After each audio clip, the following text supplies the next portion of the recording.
ang nag-deliver ako sa bahay nila Pangulong Bongbong Marcos, Speaker Martin Romualdez. Pasok ng 100 billion worth of projects sa BICAM. Sana po hindi nila ako mapatay bago ko mailabas ang lahat. Sa akin. Pero ngayon, handa na akong harapin ang lahat. Ang buong resources ng bansa para tumahimik ako. If I will talk bilang panakbutas sa kampanya laban sa korupsyon. Mananahimik, ilalabas ko ang lahat ng katotohanan. May resibo, may ebidensya, at may pangalan. Sa bawat Pilipino.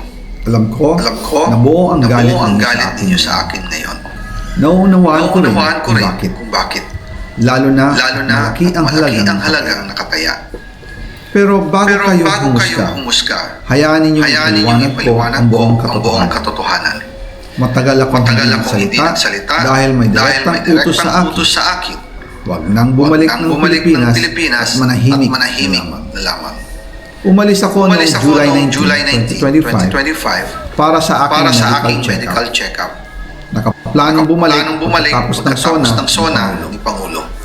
Pero habang papauwi na ako, tinawagan ako ni dating Speaker Martin Romualdez at sinabihan, stay out of the country. You will be well taken care of as instructed by the President. Noon naniniwala pa ako sa kanila. Kaya't hindi ako bumalik. Tumikom ang aking bibig. Sumunod ako. Pero ang hindi ko alam, ang ibig pala nilang sabihin sa aalagaan ka namin ay gagamitin ako bilang panakbutas sa kanilang kampanya laban sa korupsyon.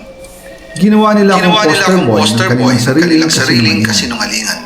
Ngayon, hindi na ako mananahimik, ilalabas ko ang lahat ng katotohanan. May resibo, may ebidensya, at may pangalan. Nagsimula ito nung tumawag si Sekmina ang sa akin nung nag-umpisa ang BICAM process last year, 2024. Ang sabi niya, katatapos lang ng meeting nila ni Pangulo at may instructions na mag-insert o magpasok ng 100 billion worth of projects sa BICAM. At sinabi pa ni Sekmina, you can confirm with Yusek Adrian Bersamin dahil magkasama sila sa meeting ng Pangulong BBM noong araw na yon. Tinawagan ko po agad si Yusek Adrian Bersamin at tinanong ko kung may instruction na ba ang Pangulo pasok ng 100 billion during their meeting. Ang sabi niya ay totoo nga po. Right after our conversation, tinawagan ko po si dating Speaker Martin Romualdez at nireport ko ang instructions ng Presidente to insert the 100 billion projects. At sinabi niya sa akin what the President wants gets. After ng ilang araw, set po ng meeting sa Sekmina Pangandaman at Yusek Adrian Bersamin sa amin, dating Speaker Martin Romualdez sa Aguado Building in front of Gate 4 ng Malacanang at nandun din po si Yusek Jojo Cadiz. During the meeting, binigay po ni Yusek Adrian Bersamin ang listahan na worth 100 billion. Tinanong ko po si Yusek Adrian kung saan galing ang listahan. Ang sagot niya, galing kay PBBM mismo at binigay niya ito mula sa brown leather bag. Nung sinabi po ni Yusek Adrian Bersamin, yung brown leather bag, naalala ko nung nasa Singapore kami right after the elections, May 2022, sa Hilton Hotel, kami ni dating Speaker Martin ng PBBM habang pauwi at pabalik ng Pilipinas, hinabol ng PSG ang brown leather bag at ang sabi ni PBBM, maiwan na lahat walang ang brown leather bag. Kaya naniwala ako na utos talaga ito ng Pangulo.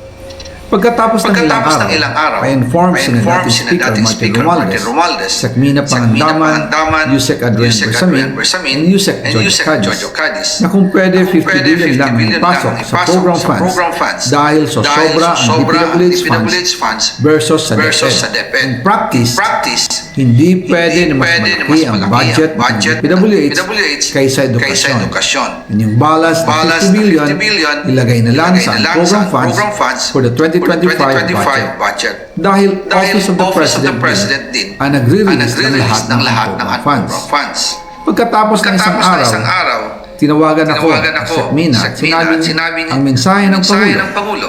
Ipasok ninyo yan dahil pinangako na sa akin ni Speaker Martin yan at hindi na pwedeng baguhin. Kumbaga, ang utos ng hari hindi pwedeng mabali. Again, I informed the Speaker of clearance about the instructions ng Pangulo. At ang sabi niya, wala tayong magagawa. Kaya po nagtataka ako kung bakit sinasabi ni Pangulo na hindi niya makilala ang budget. Samantalang lahat na binawas at dinagdag sa mga ahensya ng gobyerno ay humihingi ng approval sa kanya si Sekmina Pangandaman.